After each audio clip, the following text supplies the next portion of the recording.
Hey, hello everyone, welcome back after our short break. For the next part of this track, we will be hosting this track together. So we've got my colleague Vujo Hi, here. Tomas. I see you there. Hello, Vujo. Looking Great. wonderful. Hey, the steampunk theme, it's looking awesome. Are you excited? Yeah, I'm so excited for the next talks, all the things that we will hear about here in this tech track. I'm so much into those tech topics. And I'm yeah, wondering, like, what's happening? What's the news in the tech space? Like, we are your hosts for today. It's obviously Tomas and me, but like super excited, Voyo and Tomas in this space. We've got a wonderful, wonderful speaker coming up. Do you want to tell me more about her? Like, I am so curious. yeah, so our next speaker, it would be Nila Uleman, who is a developer advocate with Commanda. And the talk that we will hear in a moment is Workflow Engines, the glitter glue for microservice orchestration. Did you say glitter? Did you say some Glitter, glitter? yeah, there will be some Okay, glitter okay, there. I got that right. So I'm super excited. I cannot wait for an amazing, amazing speaker. Stay tuned. Comment your questions in there. We are excited. Like I cannot wait for this talk. I am excited. I've got my glitter on just for you. Yeah, so Okay. without further ado, let's welcome Nila to the stage here.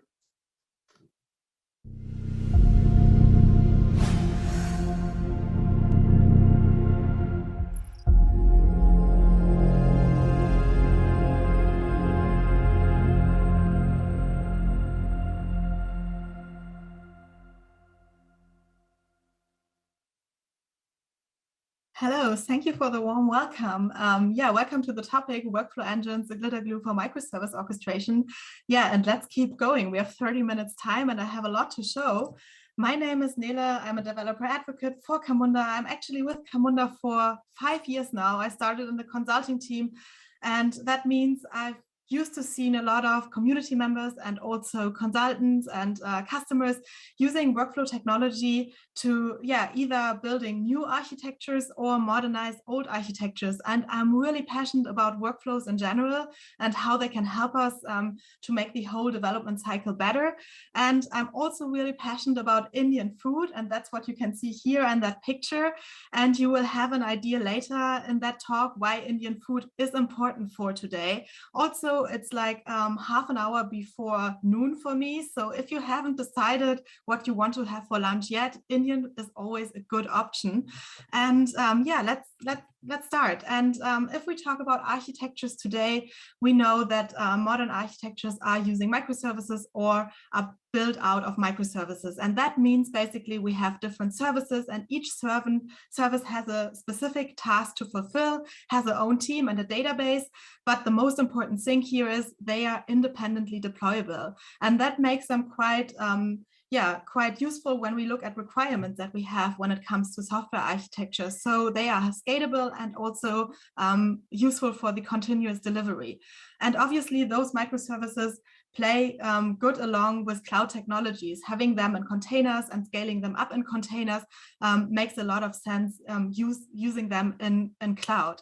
But looking at this system, of course, when we look at distributed systems, we have certain challenges as well here. And one of the challenges we have when it comes to microservices is thinking of distributed transactions and how we want to implement them. Normally not a good idea to implement distributed transactions, but there's another way around, that is the Saga pattern. So finding a glue for those microservices, how they can communicate and how they can provide the overall functionality of the system is kind of the challenge. And knowing microservices, we have two glues. They are discussed quite frequently, and one glue is actually the concept of choreography. And here the idea is that the microservice itself can publish events and can subscribe to events, so the microservice are responsible to defining the Saga over events. Another concept that exists when we talk about Saga patterns and how we can implement them in microservices is actually orchestration. And here the microservices are not responsible anymore for publishing events and don't need to tell the next service to go. So to say, here we have a component that takes care of orchestrating the Saga for us. And today I'm talking about the orchestration part because Camunda itself has an open source workflow engine, and that's what I know best. So we will have a closer look into the orchestration and looking again into the microservice architecture picture. The idea would be that we use this workflow engine as an additional service, and it should be the same independently from the others, deployable independently, but should go into that picture. So we introduce the workflow engine, the orchestrator component, as another service into our architecture and make sure everything stays loosely coupled here. And when we look into microservice orchestration, it's not just Camunda doing this. So we see, for example, Netflix has built an open source workflow engine called Conductor. We also have proprietary software with AWS step functions. Uber Cadence is there as well. So there exists a bunch of technology when it comes to workflow orchestration for microservices. And having the service, let's look into that service for a moment, what the task of the service is. I said already, it's responsible for the Saga pattern or for orchestrating the Saga. That means actually the workflow consists of workflow and manage the state that we have here. And by doing so, we can define the order in which our services should run. And this is still very linear. Now, workflow engines itself, the term is not brand new. And if you are in tech for longer, or if you develop longer, you know that the technology had a role in other architectures as well. When we talked about service-oriented architectures in relation with business process management, workflow engines have been there, but they were quite different. So what I want to say is workflow engine does not equal workflow engine. When we think about the older technology, we think of a heavy component installed on a server. That is not true anymore when we look at modern workflow engines. But what is interesting here is, because the technology is is there for longer, is that in the past also workflow engines had to define a way how to describe actually the workflow, and it was always a challenge to find a good language that can be easy to understand quickly by multiple stakeholders and can be implemented as well. Some modern workflow engines for microservices use a text-based approach nowadays. So they use YAML files to describe the workflow. But actually, there's a really, really good language for workflows that has been defined in the past, which is called BPMN, Business Process Model and Notation. And I don't see any reason why we should not use this language with modern workflow engines, because it solves a lot of problems and is really helpful. And actually, BPMN adds the glitter for me when it comes to workflow orchestration. And it is doing that by a lot of things. First of all, it's way easier to understand a workflow diagram than a YAML file. I'm quite sure if I would give you both, you would be quicker understanding the diagram than the YAML. And this adds a lot of transparency into the whole development cycle. So we can interact with other teams, with DevOps, so everyone has a quick understanding what's going on in our system and how the Saga we want to implement works. And the second thing that BPMN can do really well is reduce boilerplate code. So it already has some really powerful symbols and concepts, for example, when it comes to centralized error handling, also of how we can define rollbacks in Saga and retry mechanisms. So this is actually the glitter component here for me. And to prove that, I actually brought a model for you. And now again, the Indian food will become important. I thought first I will bring a real life or a process that is business related, like maybe an insurance application process. And then I thought, oh, I don't feel really passionate about it. So I decided to bring a process that really excites me all the time. I live in Berlin normally, and Berlin is not so well known for Indian restaurants. Well, if you know one good one, please let me know. I'm always on the search for new ones. But that means whenever I have the chance to go to London, I get really excited, because London has a lot of really good Indian restaurants. And because I'm so passionate about workflows, I of course have my own workflow to define how I go out for Indian food in London. And that's what you can see here in BPMN. And the first thing is probably we have a service that once here decide on a restaurant, then we check the waiting line. I've learned when I arrived in London, there are restaurants where you have to stand in a queue. And you can see already how I feel about Indian food. I would go for that restaurant if I have to wait under 2.5 hours. Everything that is over 2.5 hours, I would probably decide on a new restaurant. But if it's under this time, I would give it a try. And here actually, already is one of my favorite symbols at the event-based gateway, which is kind of handy to describe the Zagan, but also to make sure why we might need an orchestrator. So here we wait either until we get a table, so the waiter tells us we have a table now, or maybe the calculation was wrong and we stand in the waiting line too long, and then we are past 3 hours, and then we would go again to decide on restaurant. While this getting a table sent message would be still completely fine if we would use an event driven approach that would just trigger another event. This actually is interesting, the 3 hours here. When we don't have an orchestrator, who would be responsible for start counting the 3 hour time? Would that be still happening in the microservice that checks the waiting line? I think that's probably not right, because this specific task of the service is to check the waiting line and not to count down time for us. But by having an orchestrator here now, that makes completely sense, because the orchestrator is responsible for the state and also is responsible here at that moment to calculate the 3 hours. If everything goes wrong in this process model, we at one point order food and we eat food, and then we are satisfied. That's normally how I eat my Indian food in London. And one more thing before we jump into a live demo, I already said if we use modern workflow technology, we should make sure it interacts inside a microservice architecture. That means also it should be cloud native, it should be ready, it should be used on containers as we want. But there's one more challenge when it comes to Saga, when we look at cloud infrastructure. So with having multiple cloud providers, for example, we have our services not always run at one provider. So we might have 3 services together at one provider, and maybe we decide for another provider when it comes for service B, and maybe that runs in a completely different cloud. Maybe we have it as software as a service, maybe the same for the workflow engine. So maintaining or having an overview of the governance of our Saga becomes even more challenging if we think that we have now multiple cloud providers, cloud infrastructures we have to bring together. But also here, having an orchestrator component can help you, and I will show you now how that works, because now it's demo time. And as always, demos might break, so that's a link to my GitHub repo. If everything goes wrong, there's still the chance that you can build it and try it out. The docs will improve over the time, I promise. But yeah, let's just jump into the demo for now. And I hope I'm still logged in. That didn't look like this. So here I'm actually in Camunda Cloud. I use Camunda Cloud for this demo. And I have a cluster where the workflow engine runs. And I opening Operate now. And Operate is the overview tool where we would observe the Zagan. So I see here nothing is going on at the moment. I have the Indian restaurant process I just showed you. I can go on it.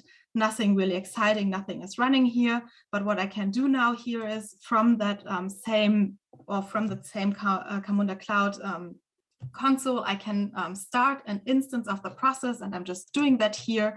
Obviously, if you there are other ways to start it. For this demo, I use here the console, and I give I started with a variable with a JSON. I say we need to know my name, because maybe the waiter after once we get the table needs to call me by the name, and I execute it. And if I go now to console, so to Operate again, if I refresh the page, actually I see here that the instance has started. And I see actually that this was a where case where the waiting time, where there was maybe still a message in the system. So we got a table number and we already processed through. Let's go to Operate again. Version 2. Oh no, we are here. Okay, so that is the instance I started. That was another one, an old one. Sorry, I click on it. And now what we also can see is the path we took. Actually, we did not arrive directly here where we wait for the message to get a table, we looped around because the first calculation was over 2.5 hours. So we had to decide on another restaurant, and we can basically see where we looped here and where we are at the moment, which is kind of useful. So now we have two options. We could wait here together 3 hours till we loop back, or we just send the message that we have the table.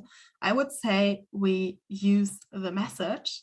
And in this case, I have here the send message just as another worker. And I'm going to send the message from here. So I have here the correlation key, that is the name. So we know which message to trigger. And now if I go back to operate, we see already we passed through and the process instance ended. Cool. So next thing, what I want to show you is what happens if the Saga changes, because I said it should be deployed independently. The Saga should be independently from what we have. And we know when we look at this process that this was a pre-COVID process. Now we know if we go to a restaurant, we need to include another service here. So if I go back to the model, I want to change that. I want to have actually here a service that takes care for me about Corona documents, because I need to provide Corona documents when I go to a restaurant nowadays, because if I don't have them, I cannot order. So documents. And the only thing, and also by now I show you how you configure this in cloud, it complains here because the type is not defined. So the only thing I have to do here now is that I have to define the type, and by this type, the worker then knows how to connect, or once this type is available, the worker knows there's work and it will complete the work. So we call it Corona documents. I just make sure I copy it. And then I save it and I deploy it. And also let's start directly an instance of it. And normally, if I'm for work in London, I go with my colleague Niall, and he also loves Indian food, so he also should get some, execute this. The other thing I have to do now is I have to bring up this new worker because this worker is not up yet. So I go back into Visual Code, and here I already have the Corona status worker, and I use here an open source library to connect to Camunda Cloud, which creates actually the worker. And the only thing we need here is actually the task type, Corona documents. I mean, I copy pasted it just to make sure it's the right one. And then we can define our business logic inside here, so we can fetch for the COVID documents and then make some checks on them. And if we don't have documents, we throw an error. And yeah, another thing, what you need to provide once you implement what I have provided here in an N file is of course the credentials, so you can connect to your cluster. So let's run this worker as well. That is the check. And it should start. And if I go to operate again, I should be able to see what's going on. Nice thing about having a workflow engine is also as soon as we deploy a new Saga, we get a new version of our process model. And in this case, old instances would stick to the older version and new instances will start on the new Saga. So now, of course, we need to send the message. That is important because if we don't get the table, let's open the terminal here. And of course, I changed this because Niall also wants some food. So we do send the message. And let's observe this here. I also have a chance to observe here the variables that were set for the process. I see here the name was Niall. I see the shum, and now something really interesting happens. So now something occurred here, which is an error. and I throw the error in the service. And what we can see here, actually, we also have it visible. If I view into it, I have an unhandled exception in the task handler, no document. So that brings me to an error here. And that's what I mean, like if we have a centralized view of our handling, that can be quite handy, because now we know where the system stops and what we can do here. So now we know that this service might be not available. And I'm not talking about the service is down, because in distributed systems, we all know that can happen. That's actually why we have a retry mechanism and a retry strategy. And this incident is thrown when no retry is left. So we can retry multiple times before we have an admin look into this problem. And well, I mean, now we know there is no document. A really handy concept in BPMN would be to say, okay, I mean, not an admin needs to fix this problem, but we have maybe business logic that can fix it. And let's change the model again to that one. So we can see here that this should not trigger any more an incident for the admin to look in, but what we want here is actually we want to fulfill other business logic. So what I could do here, I could use BPMN and attach a boundary event and make it an error event and call it no documents. And then I have my Saga taking care of it. So then I say, if there are no documents, I do something else.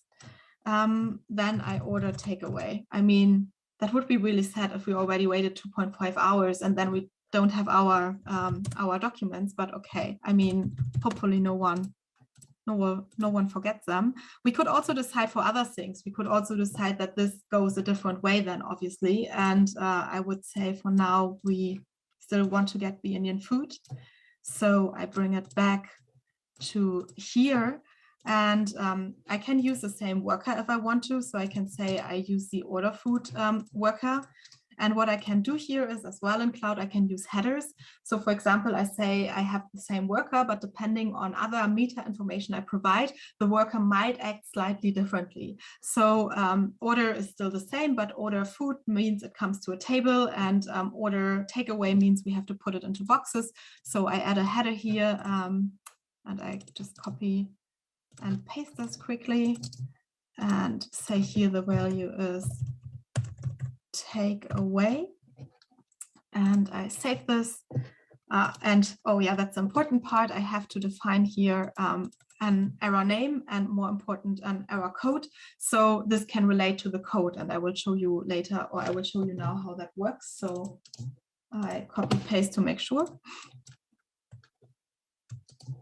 I call it no document error. I provide a code. Now I save it. There are no warnings anymore, so now I can save and deploy. And now if I look into the code,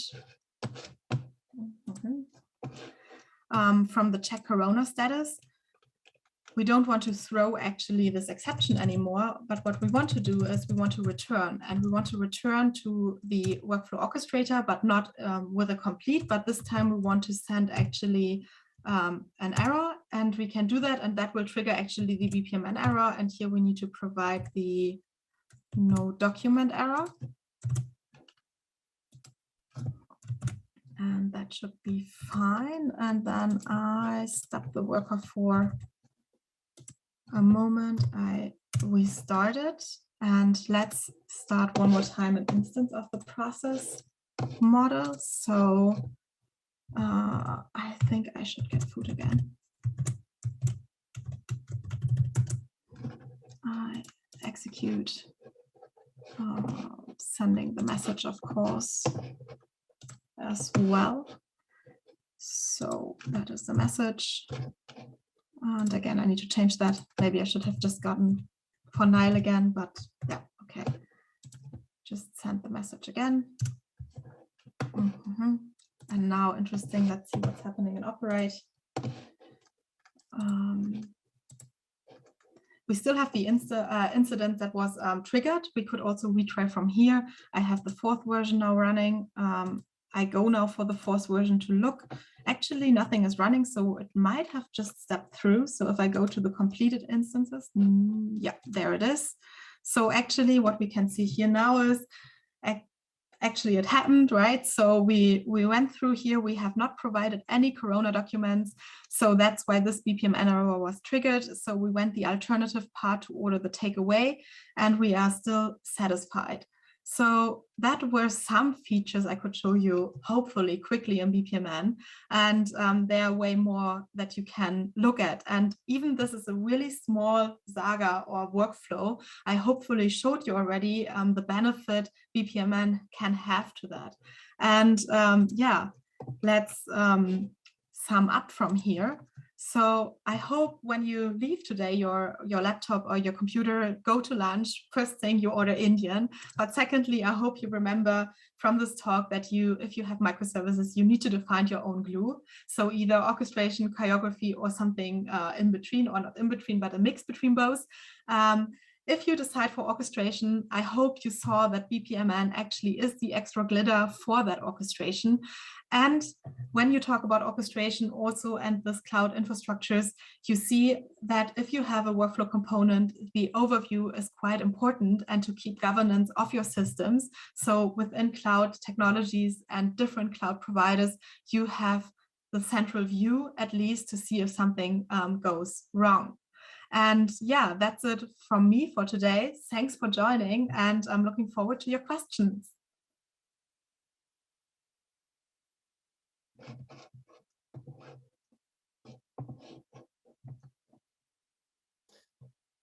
Thank you, Nila. It was a great talk.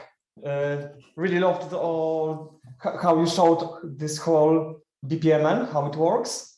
So thank you for that great talk.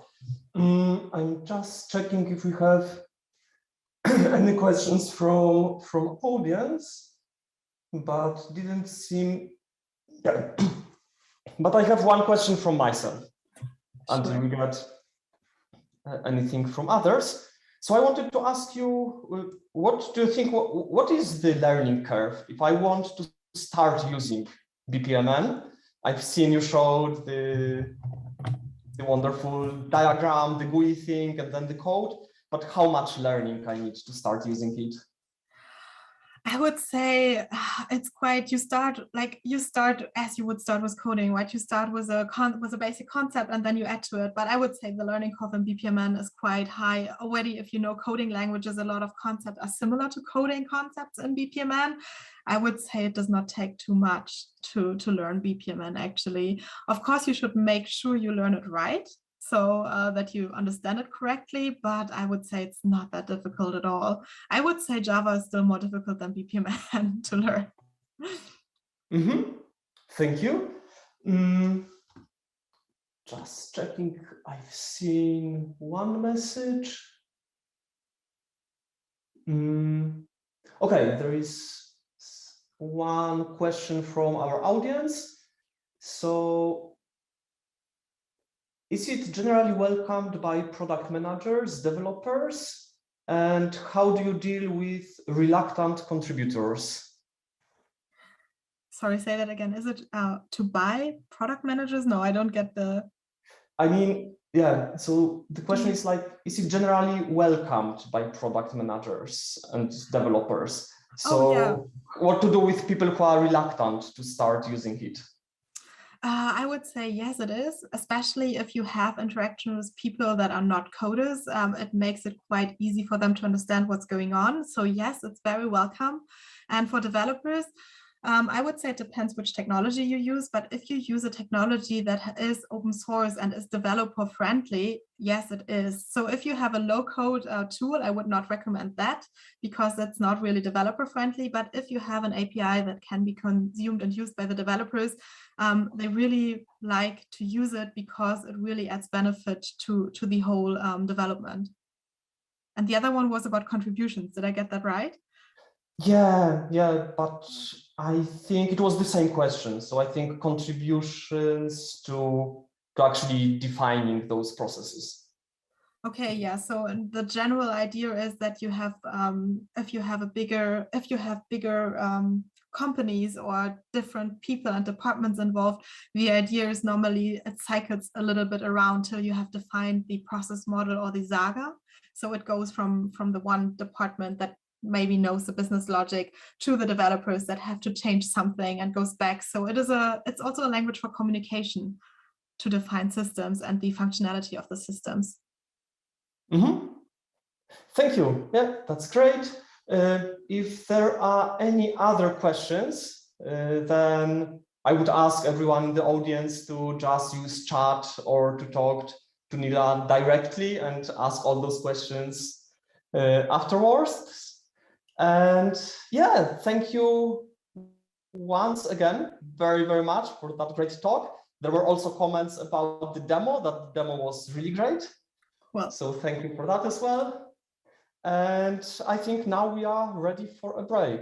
So yeah, thank you, Nila, and yeah, thank you so much. applause.